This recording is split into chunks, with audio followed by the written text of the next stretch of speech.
I think we can probe a little further your notion of shared experiences and how teams actually work together on the ground. Tom Buckmaster is president of Honeywell Hometown Solutions. Tom was also on the trip.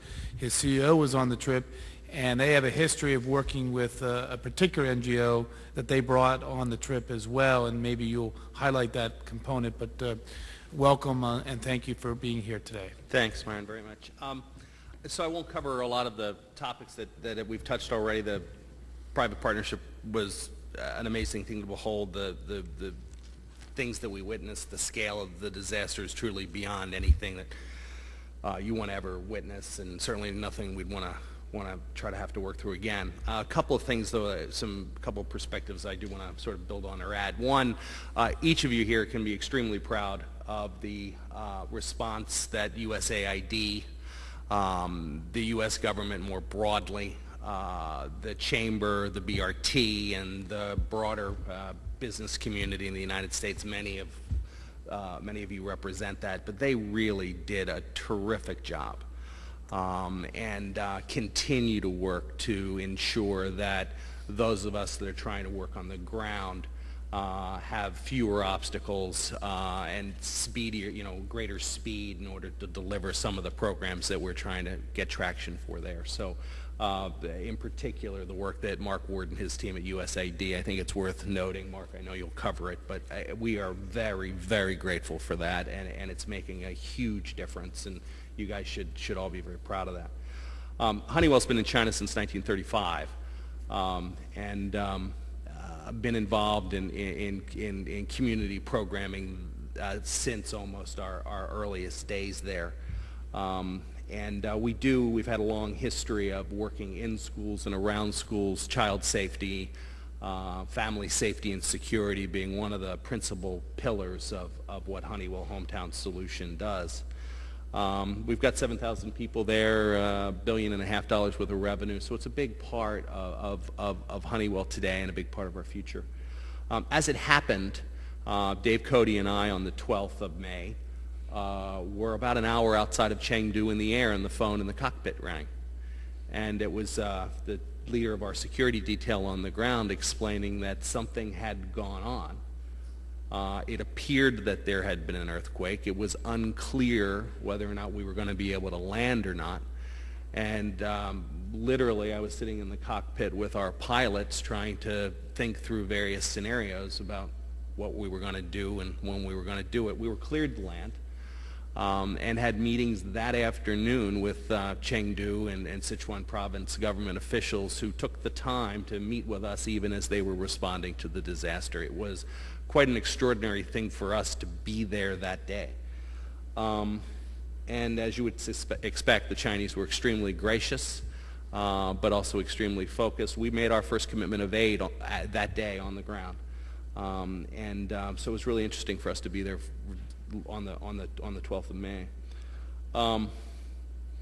We participated in the PPP a few weeks later. It really was astonishing to see how much work the Chinese had completed since then.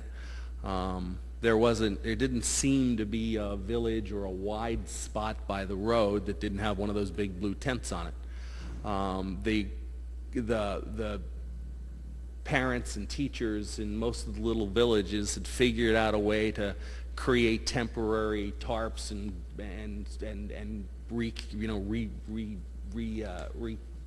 restart their educational process.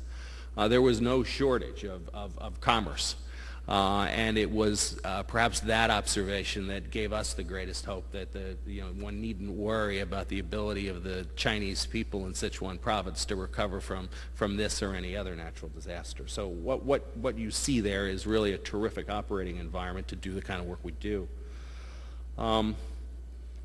So the work we're doing, as it happens, we signed yesterday a letter of agreement with the Chinese Bureau of Education with our partner Operation USA to rebuild our first school. It's a school in a little village called Longlian Village in Sichuan Province. It will serve as a sort of a multi-village school for about 500 students. And we've spent the last 3 months trying to figure out where we were going to put it, where they wanted it, how big it was going to be, what it was going to look like, get community input. You can imagine just how focused the local leadership was in getting that work done. It really is pretty extraordinary. I've done a lot of work like this all over the world. Usually it doesn't happen this fast. And so it really has been a very rewarding process for us. We believe that once we get this project underway, we believe we can complete it in a matter of 4 months, should be having kids in that school by the end of January, and then we can turn our attention to other projects. I would say one other thing. The opportunities for participation for your companies and for other philanthropic organizations as well, but the opportunity to participate are really broader and more robust and of such a diverse scale, well beyond certainly what I imagined, and I've had an opportunity, like many of the panelists, to work around the world. There is a much more robust, if you will, NGO community. There's a much more, it's structured a little bit different, and they use some names there that you might be unfamiliar with in other places, but at the end of the day, there are lots of ways to get work done there. And there are lots of great partners to do it with. And the scale of the impact that your dollars, your yuan can have, well beyond what they can accomplish in many other parts of the world. A little goes a long way. And so I would encourage you, if you think it's too late to make a meaningful contribution, it's not.